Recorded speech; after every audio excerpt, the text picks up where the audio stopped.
এমন মানুষের কাছে যে মানুষ স্বপ্ন সম্পর্কে অনভিজ্ঞ, স্বপ্ন সম্পর্কে কিছুই জানে না, জ্ঞান নাই, ওরকম ব্যক্তির কাছে স্বপ্ন বলাটাও ঠিক নয়।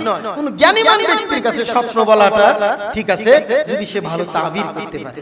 অনেকে ভালো স্বপ্ন দেখে, অনেকে খারাপ স্বপ্ন দেখে। তাফসীরের মধ্যে লেখে অনেক কাফেররাও অনেক স্বপ্ন দেখেছে, সেটা সত্য হয়েছে।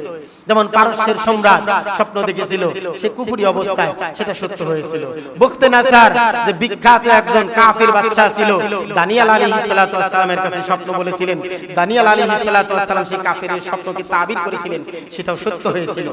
তারপরে রাসূল করিম সাল্লাল্লাহু আলাইহি সাল্লামের ফুফু আতিকা, তিনি কুফরি অবস্থায় স্বপ্ন দেখেছিলেন, সেই স্বপ্নটাও তাবির করেছিলেন, সেটা সত্য হয়েছিল। কাফেরদেরও স্বপ্ন অনেক সময় সত্য হয়, কিন্তু নবুয়তের অংশ হিসাবে মুমিন বান্দা যারা, ভালো ব্যক্তি যারা, তাদের স্বপ্ন কারোটা নবুয়তের 40তম অংশ, কারোটা 46, কারোটা 49, কারোটা 50, কারোটা 70। অতএব ভালো স্বপ্ন দেখলে যার তার কাছে বর্ণনা করা ঠিক নয়, যার তার কাছে বর্ণনা করা ঠিক নয়। আর যদি খারাপ স্বপ্ন দেখে তাহলে সহিহ বুখারীর মধ্যে এসেছে, যদি শয়তানের কুমন্ত্রণা দ্বারা খারাপ স্বপ্ন কেউ দেখে তাহলে সে সঙ্গে সঙ্গে পড়ে নেবে ঘুম থেকে জাগ্রত হয়ে আউযু বিল্লাহি মিনাশ শাইতানির রাজিম, লা হাওলা ওয়ালা কুওয়াতা ইল্লা বিল্লাহ, এবং বাম দিকে থুতু ফেলবে। এটা হলো নিয়ম, বাম দিকে থুতু ফেলবে, এটা হলো নিয়ম। এই স্বপ্ন আর পয়গম্বরদের স্বপ্ন তো সত্য। অতএব আল্লাহর পয়গম্বর ইউসুফ আলাইহিস সালাতু ওয়াস সালাম যে স্বপ্নটা দেখেছিলেন, এই স্বপ্নটা বাবার কাছে ব্যক্ত করলেন। বাবা, 11টা তারকা, সূর্য, চন্দ্র আমাকে সিজদা করেছে।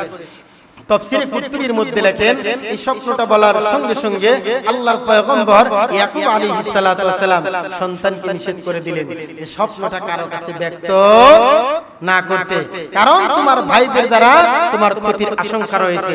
এখানে আরেকটা মাসআলা বের হয়, তাফসীরে কুরতুবী এবং ইবনে কাসিরের মধ্যে লেখেন যে কোন ব্যক্তির দ্বারা যদি খারাপ হওয়ার আশঙ্কা থাকে, যে অমুক ব্যক্তি অমুকের বিরুদ্ধে একটা কাজ করতেছে, খারাপ হওয়ার আশঙ্কা যদি থাকে, আপনি সেই খবরটা নিয়ে যদি পৌঁছান তাহলে সেটা গীবত হবে না।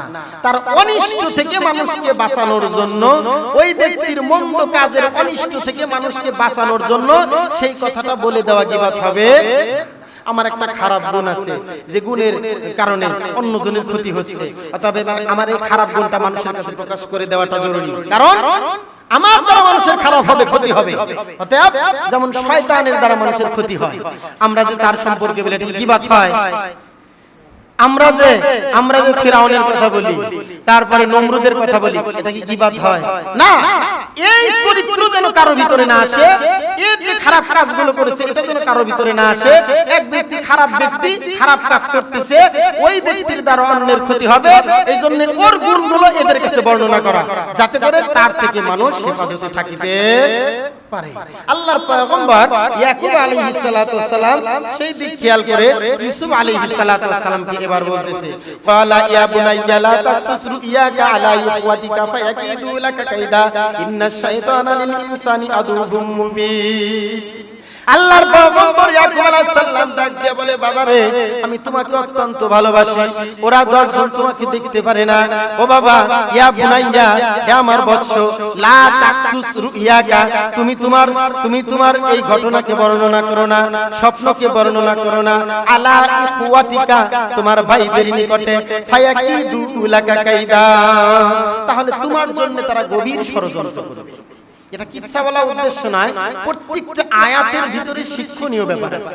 আল্লাহর পয়গম্বর কি বললেন, যে তাদের দ্বারা তোমার ক্ষতি হতে পারে, এটা গীবত নয়, তাদের দ্বারা তোমার ক্ষতি হতে পারে, তারা গভীর ষড়যন্ত্রে লিপ্ত আছে। অতএব এই ঘটনা তাদের কাছে তুমি ব্যক্ত করিও না। যে স্বপ্নের তাৎপর্য, স্বপ্নটা কারো কাছে বলা যাবে না। রাসূল সাল্লাল্লাহু আলাইহি ওয়াসাল্লাম অনেক স্বপ্ন দেখেছেন, সাহাবা একরাম স্বপ্ন দেখেছেন, রাসূল সাল্লাল্লাহু আলাইহি ওয়াসাল্লামের কাছে বর্ণনা করেছেন। কেন বলেছেন? আল্লাহর নবী সেটা সঠিক তাবির করেছেন। আল্লাহ তাআলা কোন বান্দাকে ভালো স্বপ্ন দেখান, সামনের কিছু সংবাদ পৌঁছে পৌঁছায় দেন। এই জন্য দেন যাতে করে এই বান্দা হুঁশিয়ার হতে পারে। আমরা অনেক সময় অনেক স্বপ্ন দেখি, এই জন্য ভালো স্বপ্ন হলে কারো কাছে ব্যক্ত না করে আল্লাহর উপর ছেড়ে দেওয়া, যে আল্লাহ এর দ্বারা যদি ভালো কিছু আমার ভাগ্যে থাকে, তকদিরে থাকে, আল্লাহ তুমি ফয়সালা করো। এইটাই হলো আল্লাহর উপর ন্যস্ত করা। আল্লাহ পাক আমাদের সকলকে কথাগুলোর উপর আমল করার তৌফিক দান করুন। সকলে বলেন আমিন।